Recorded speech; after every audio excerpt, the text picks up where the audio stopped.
आज हम बात करेंगे एक बहुत ही इंटरेस्टिंग टॉपिक पर, न्यूटन के लॉज ऑफ मोशन का कनेक्शन गैलीलियो के कॉन्सेप्ट से कैसे है। अगर आप सोच रहे हैं कि क्या न्यूटन ने अपने लॉज ऑफ मोशन खुद से बनाए हैं, तो इसका आंसर है बिल्कुल नहीं। उसने गैलीलियो के आइडिया को समझा और उन्हें और आगे बढ़ाकर अपने लॉज ऑफ मोशन दिए। तो चलिए समझते हैं कैसे। अगर आप सोच रहे हैं कि अगर कोई चीज चल रही है तो उस पर कहीं ना कहीं फोर्स लग रहा होगा, जैसे यह बॉल चल रही है तो उस पर कोई ना कोई फोर्स लगा रहा होगा।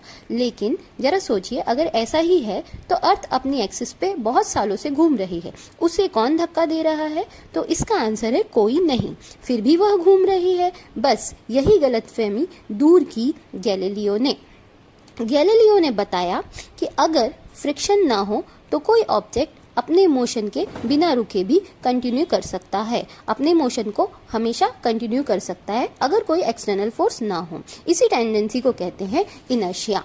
न्यूटन ने इसी आइडिया को यूज किया और इस आइडिया को यूज करके अपना फर्स्ट लॉ दिया। न्यूटन ने बताया कि अगर कोई ऑब्जेक्ट रेस्ट पे है तो वो रेस्ट पे ही रहेगा, और अगर कोई ऑब्जेक्ट मोशन में है तो मोशन में ही रहेगा जब तक कोई एक्सटर्नल फोर्स न लगाया जाए। और इसी लॉ को कहा लॉ ऑफ इनर्शिया, जो था न्यूटन का फर्स्ट लॉ। तो अब हम आते हैं अर्थ पर। अर्थ बहुत सारी गैसेस और डस्ट पार्टिकल के आपस से मिलने से बनी है।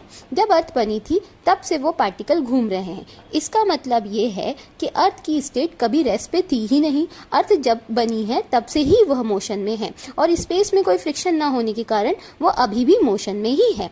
यानी गैलीलियो ने फाउंडेशन रखा और न्यूटन ने बिल्डिंग तैयार की। यही है साइंस की ब्यूटी, एक आइडिया से दूसरे आइडिया का जन्म होता है।